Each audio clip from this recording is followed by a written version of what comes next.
poder do ambiente é a mensagem de hoje. E é interessante porque a gente aprende sobre o poder do ambiente quando a gente vai receber um convidado. É difícil uma mulher que sabe que tem um convidado a caminho da sua casa não se preocupar em preparar a sala para receber bem. A gente quer pegar os melhores talheres, a melhor louça, a gente quer esconder a bagunça debaixo de todos os lugares que a gente puder, porque tem uma visita a caminho. A gente limpa o banheiro, deixa tudo organizado. Se você vai receber uma visita que vai dormir na sua casa, você vai preparar o quarto, você vai organizar tudo para receber uma visita. Mas é interessante porque aprendemos esse princípio em relação a preparar um ambiente para pessoas, mas nem sempre entendemos a força desse princípio quando a gente fala a respeito de prepararmos ambientes para receber os nossos milagres. Eu acredito, irmão, que um dos motivos pelos quais Deus estabeleceu um tempo de gestação para um ser humano durar 9 meses é único e simplesmente para que a gente seja preparado para receber o milagre que está por vir.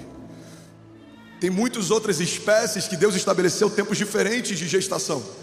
Tem animais que são gerados em 3 meses, outros em 6 meses, são tempos diferentes.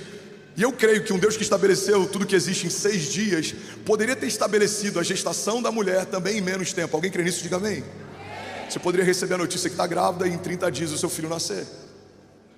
A questão, guarda isso aqui, a questão não é se a natureza de Deus precisaria de mais tempo para gerar uma vida. A questão é se você se tornaria mãe em menos tempo para receber um milagre. Se um menino se tornaria pai em menos tempo para receber um milagre. Sabe, eu acredito que o tempo que Deus estabelece para que uma arca seja construída não é o tempo que Deus precisava para construir uma arca, mas era o tempo que Deus usou para construir um Noé. A gente olha o dia em que Davi foi ungido e o dia em que Davi assume o trono. Existe um delay, existe um tempo, existe um espaço, existe uma lacuna, existe uma janela temporal. Mas eu não acredito que Deus não poderia ter pego Davi do dia em que ungiu e no dia seguinte colocá-lo sobre o trono como rei. Mas o tempo que Deus leva não é para fazer com que Davi acesse o trono, é fazer com que Davi esteja pronto para reinar. Alguém está comigo? Diga amém. A gente vê um sonho dado por Deus para José enquanto menino, mas a gente vê um José que já é maduro e homem, assumindo um lugar de governo. Irmão, guarda isso aqui em nome de Jesus. Tem muitas coisas que a gente não viveu, acessou, experimentou, porque a gente ainda não preparou ambientes para receber aquilo que Deus quer derramar. A gente precisa entender que quando existe um tempo de seca, mas os campos não estão prontos, é porque a ausência da chuva não é punição, é zelo. Deus ainda está aguardando você preparar alguns ambientes para receber aquilo que Ele quer derramar. Deus ainda está esperando você preparar alguns lugares para receber aquilo que Ele quer derramar. Tem áreas da nossa vida que a gente não preparou e pergunta para Deus por que ainda não aconteceu. E Deus está dizendo para alguém nessa manhã: quando você estiver pronto para receber, os céus já estão prontos para derramar. Irmão, alguém está recebendo essa palavra em nome de Jesus? Eu vim aqui nessa manhã para declarar que preparar um ambiente para o novo de Deus é o primeiro passo de fé que eu preciso dar, porque preparamos um ambiente mesmo sem termos os milagres ainda como sendo palpáveis. Você prepara o enxoval do seu filho, você prepara o quarto para o seu filho, você escolhe a decoração do quarto, você escolhe detalhes, mas você ainda não pode pegá-lo nos braços, você ainda não sabe os olhos que ele tem, você ainda não pode beijá-lo, mas você preparou um ambiente para recebê-lo. E se Deus disse algo para você?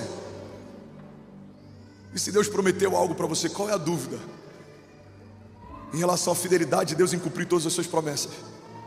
Se a gente só se prepara para receber quando acontece, isso é uma expressão de incredulidade, porque a partir do momento que Deus falou que vai acontecer, eu preciso tratar as coisas que não são como se já fosse, eu preciso tratar aquilo que ainda não aconteceu como se já tivesse acontecido. Irmão, tem gente aqui que recebeu de Deus uma palavra que você vai prosperar nos negócios, você não consegue ser fiel no pouco e está esperando que Deus te transforme fiel quando estiver sobre muito. Tem gente aqui que recebeu uma palavra que vai ser usado como boca de Deus nas nações, mas ainda não terminou de ler os 4 evangelhos, ainda não se dedicou e não se debruçou à palavra da fé. Você está esperando que Deus use o que você não está abrindo espaço para Ele derramar. Se Deus te deu uma palavra, você precisa preparar um ambiente para o novo de Deus. Alguém está comigo? Diga amém. Tem um pastor na Califórnia que diz que a maior tragédia da vida de um cristão é viver à espera de um momento, ao invés de se preparar para quando esse momento chegar. Você precisa preparar um ambiente para o novo. Igreja, olha para mim, recebe esse nome de Jesus.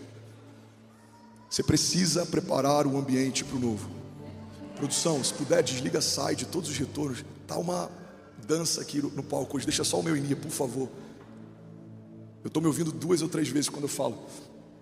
você precisa preparar o ambiente para o novo. Eu quero te levar à luz da Bíblia a perceber muitas vezes em que Deus estabeleceu o novo, mas antes Ele estabeleceu um ambiente para receber o novo de Deus. A gente vai para Gênesis, o princípio de todas as coisas, para a criação. E a gente percebe Deus preparando o jardim antes de revelar a criação. Deus prepara o ambiente, Ele estabelece o clima, a separação do dia, Ele estabelece a porção seca e a porção molhada, Ele estabelece os limites do mar, os limites da terra, Ele estabelece a luz solar, os luminares, Ele estabelece todas as coisas que existem quando nada existia. Mas no sexto dia, quando o ambiente está pronto, o homem é colocado lá. Você consegue imaginar se Deus tivesse invertido essa ordem, se Deus tivesse feito o homem antes de fazer o ambiente que receberia o homem? Eu não imagino Adão flutuando no espaço enquanto espera Deus preparar o ambiente que vai recebê-lo. Agora minha pergunta é, se Deus não deixou a sua criação flutuando enquanto preparava o que iria recebê-lo, por que você imagina que alguns milagres vão ser enviados por Deus e vão flutuar enquanto vão esperar você preparar o lugar que vai recebê-los? Você precisa preparar um ambiente, e quando ele estiver pronto você vai dizer: Jesus, pode enviar chuva porque os campos estão arados. Senhor, pode enviar chuva porque estamos prontos. Jesus, pode enviar, derrama a tua bênção, abre portas de milagres.